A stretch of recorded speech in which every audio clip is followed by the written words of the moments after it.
Hello, gorgeous souls. I hope you're having a beautiful day. And I wanted to jump on today and speaking to feeling stuck within burnout.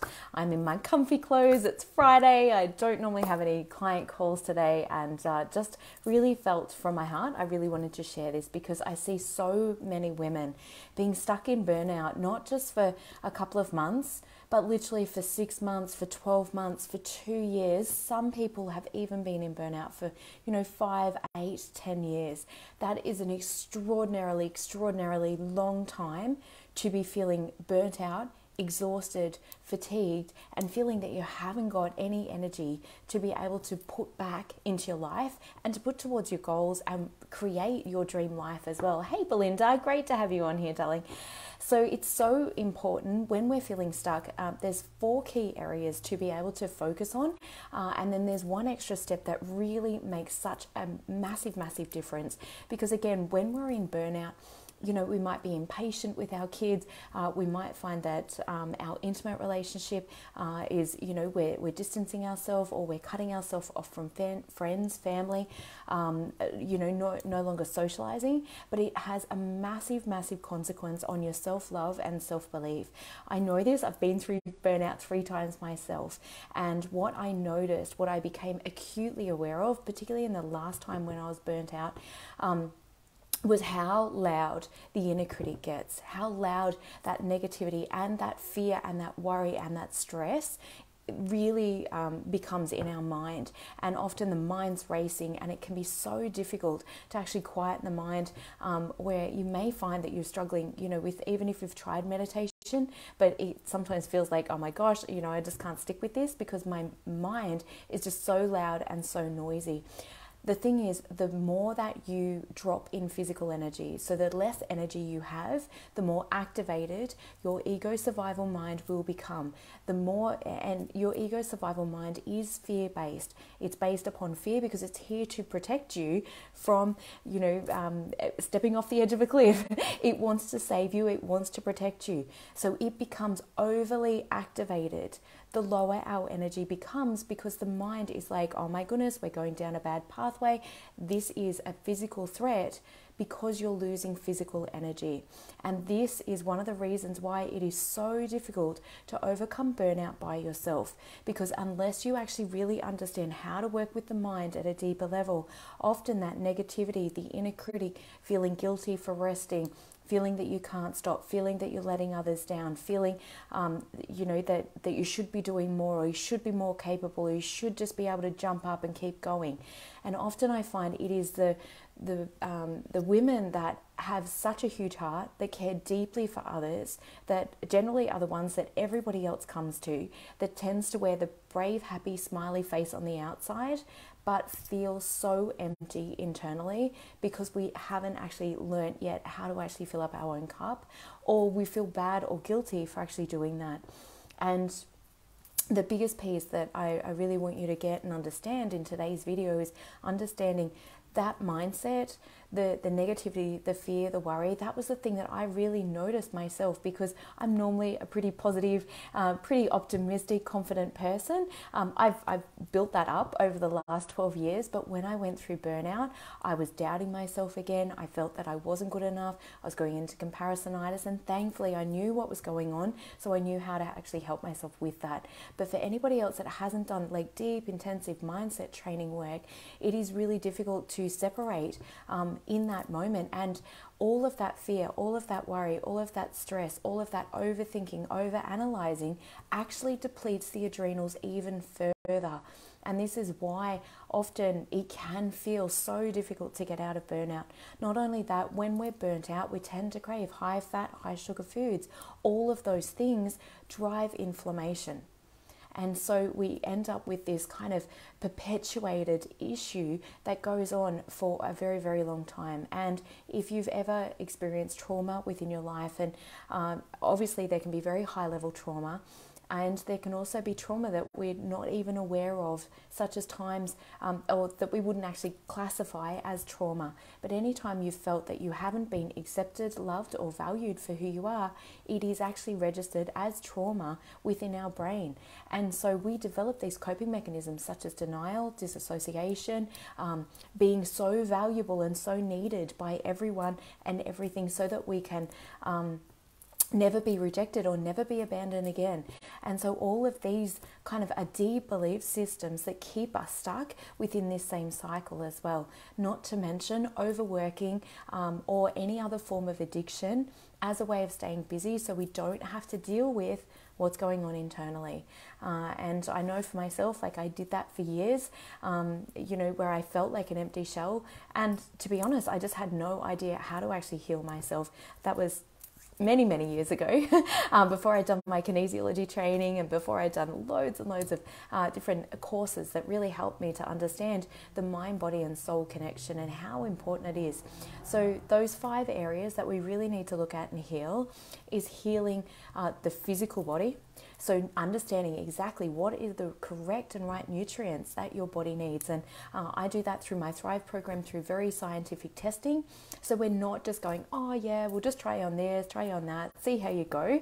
I do not want anybody wasting money on supplements that their body doesn't actually need. And I actually had an elite athlete come through my program.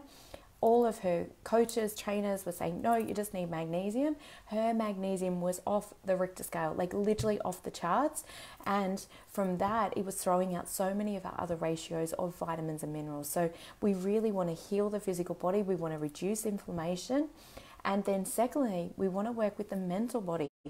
What's going on with our mental thoughts? What are we saying to ourselves? And having the tools and strategies to really understand what's going on with our ego survival mind.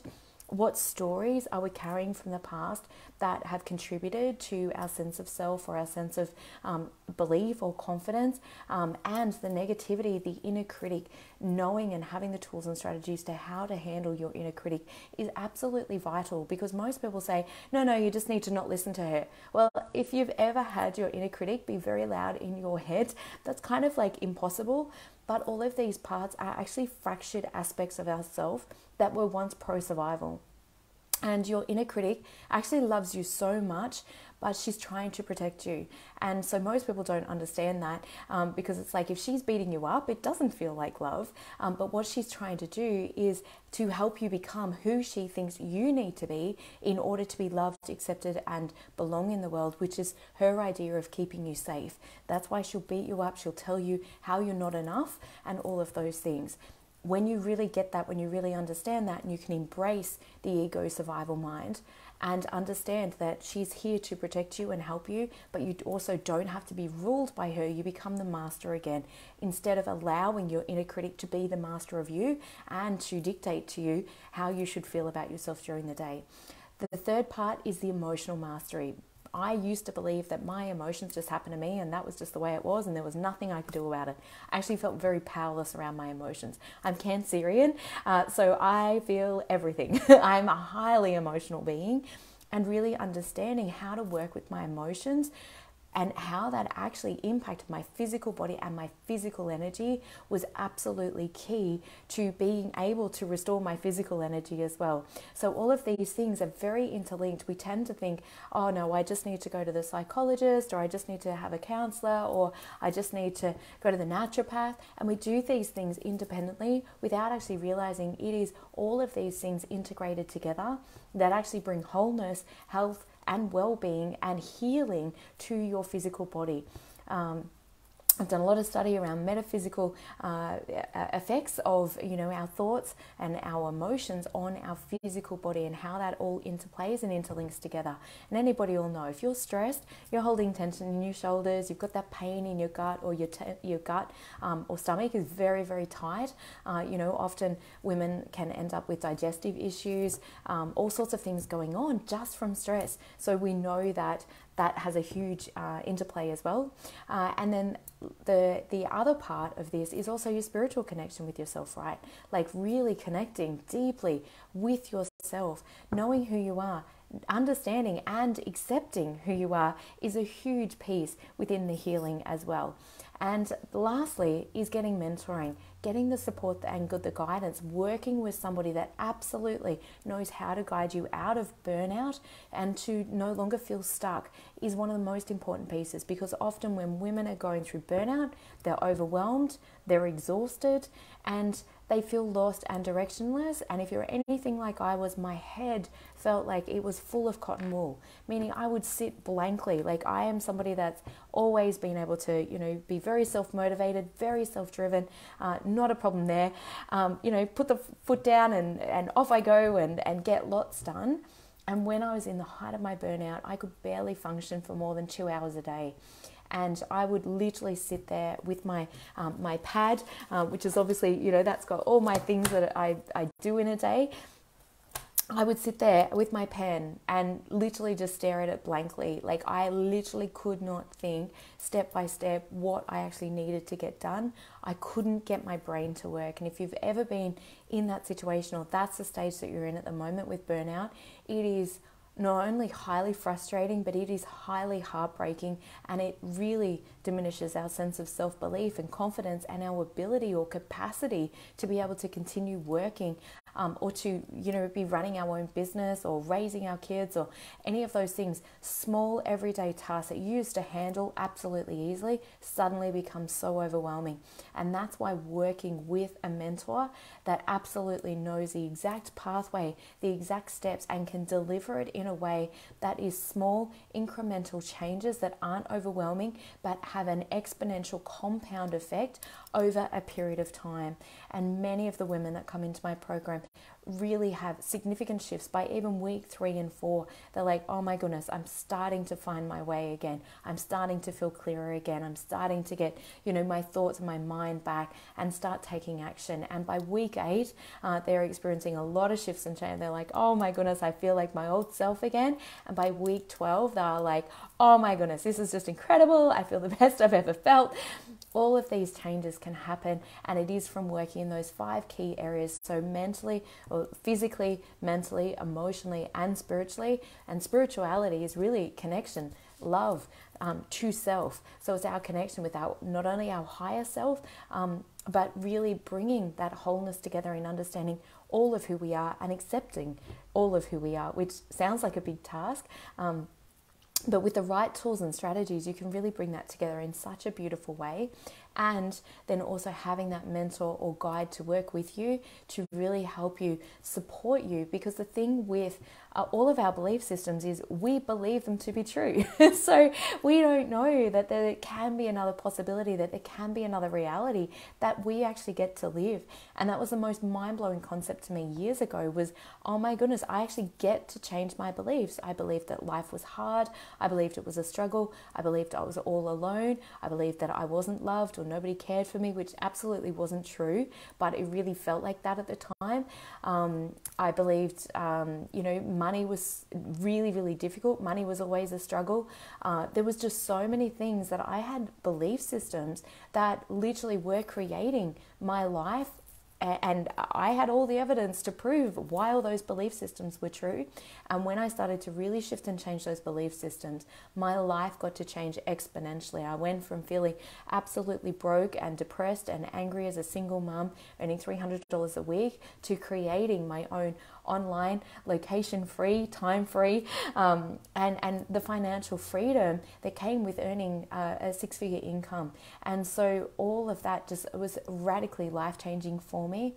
And being able to change our beliefs is one of the most important things, and understand these coping mechanisms that can really keep us stuck, or recycling, going back through those cycles of burnout and exhaustion again and again and again, and keeping you stuck in that cycle. And that is heartbreaking. And every single time we go through burnout, I truly believe it actually gets worse, because if you've not allowed yourself to fully rest and fully recover in between, then you're in that level of already kind of like low level burnout.